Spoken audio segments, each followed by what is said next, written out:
Dumelang Absheni Ralocha Sanwanani Molweni. My name is Naledi Mfoloe, and it is my absolute pleasure to welcome you to the latest edition of the African Diaspora News channel, where we unravel the stories that shape our world and our communities. Now, the EFF leader Julius Malema and Elon Musk are at each other's necks. Now, in the letters back and forth, Malema has once again made it clear that the statement from Elon Musk does not faze him. And in fact, Malema stands firm on his position despite Elon Musk calling for sanction against him and labeling him as an international criminal. Now, this all started when Musk took to social media urging the world to sanction Malema in response to some comments Malema made back in 2018. Let's have a look at this video. The mayor of DA in PE is a white man. So these people, when you want to hit them hard, go after a white man. They feel a terrible pain because you have touched a white man.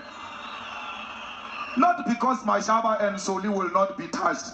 They will be touched, don't worry. But we are starting with this whiteness. We are cutting the throat of whiteness. Now, let me be clear, right? In the context of Malema's statement, he was not calling for violence against individuals, but rather he was speaking about the need for a shift in political power in South Africa away from a leadership that has historically been white and towards greater representation for Black South Africans. I mean, his words were aimed at actually confronting the legacy of apartheid era leadership structures that still hold significant power in our country till this day.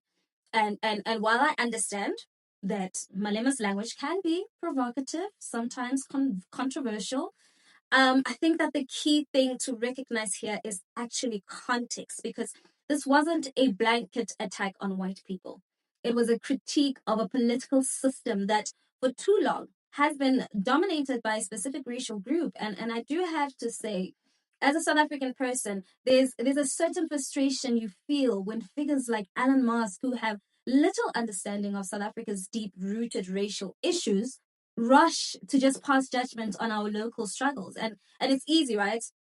For someone like Elon Musk, who, by the way, is part of a global elite that often benefits from systems of inequality, to tell us how to handle our country's challenges from the comfort of his billion-dollar lifestyle, right?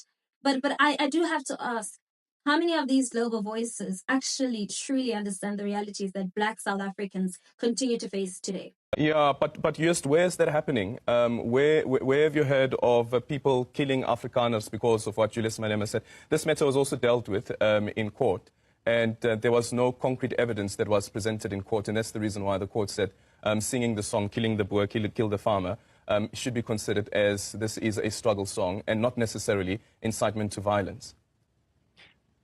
I don't want to dwell too much on this, but I want to answer you. I want to answer you, what must Afrikaners think when at a farm murder there is messages written on the walls with blood? What must Afrikaners think when farm murders are disproportionately violent? And that has been proven time and again. Yeah, but both you and I just agreed now that it's not true that Afrikaners are facing disproportionate violence in comparison to other groups in the country. Whether you're Afrikaner... Sorry? Sorry, can I have the opportunity? Okay. What I said is that all people in South Africa are facing the violence that is the direct effect of the inability to manage South Africa from a central position. That is why we are pro-decentralization and pro-more autonomy, so that people can manage their own affairs. However, if I said that all people in South Africa are facing violence, that doesn't mean that we are disproportionately affected by it. If you look at the amount of farmers on commercial farms and you look at the amount of farm murders, the amount of farm attacks, the amount of crime on farms, which has not been properly studied, not been properly researched, and only organizations like AfriForum taking that initiative because the government won't do it. But we do see disproportionate violence. We do see that. So what I was saying is that all groups in South Africa, all peoples do face violence, and it is very worrisome. And that actually strengthens the argument that local communities, local areas, territories or provinces should have more say, not less. We see in the rural communities that there are not enough police officers, that they are not able to manage all the crime. So that is why Orania is in favor, fully in favor of decentralized government, of more autonomy. Let the people look after themselves, because we are seeing that government are not able to control the violence. They are not able to control the crime. And actually, some members in parliament are feeling this. So let the people decide for themselves. Now, Elon Musk's call for sanction is certainly stirring up a lot of emotions. But here's my personal opinion. If we look at the broader picture, What Malema and the EFF are fighting for isn't just about getting rid of a few individuals in positions of power. It's about dismantling a system that has kept Black people disenfranchised for generations. And that's what the EFF is about: economic freedom and land reform. And not just for Black South Africans, but for all who were oppressed under apartheid and its lingering effects. And I'm not saying that every word Malema says is perfect or always well thought out, but I do understand the frustration behind his words. After decades of systemic inequality, the anger from leaders like Malema isn't without foundation. And while I believe that the statements should always be measured, especially when it comes to sensitive issues, I think that we cannot deny the history that continues to shape the present. Let's have a look. I will never be bullied by Elon Musk or Donald Trump. Because I've never done any crime to anyone. As of yesterday, I was in an auction in Rustenburg. In that auction, 95% of those people were white people, wanting to demonstrate to Elon Musk and Donald Trump that I'm with the people you are saying I want to kill. Why do you make me an international criminal for asking for dignity of Black people? I've not committed any crime against anyone except to say, let's restore the dignity of Black person.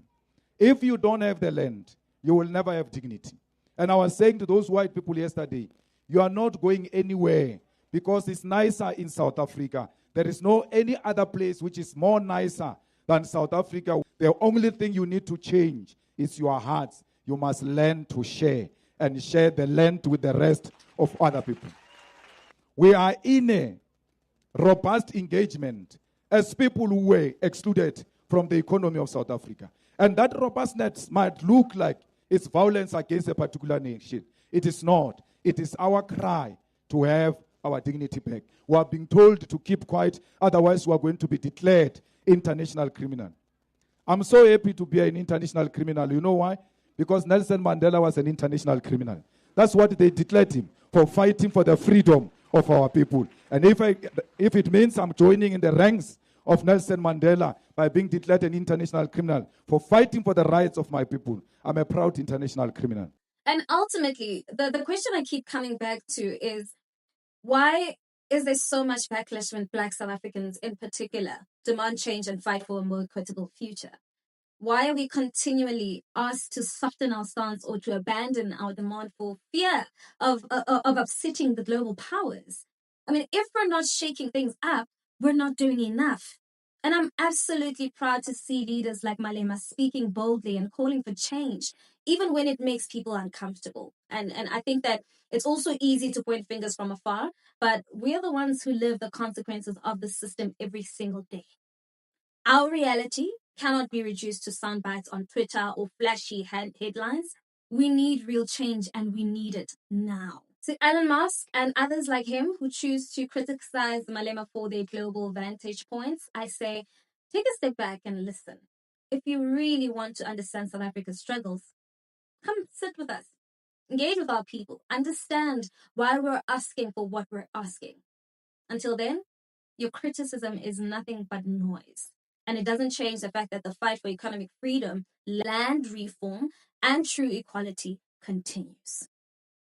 What are your thoughts on this? Please, let's continue the conversation in the comment section. And while you at it, don't forget to give this video a thumbs up. Thank you so much.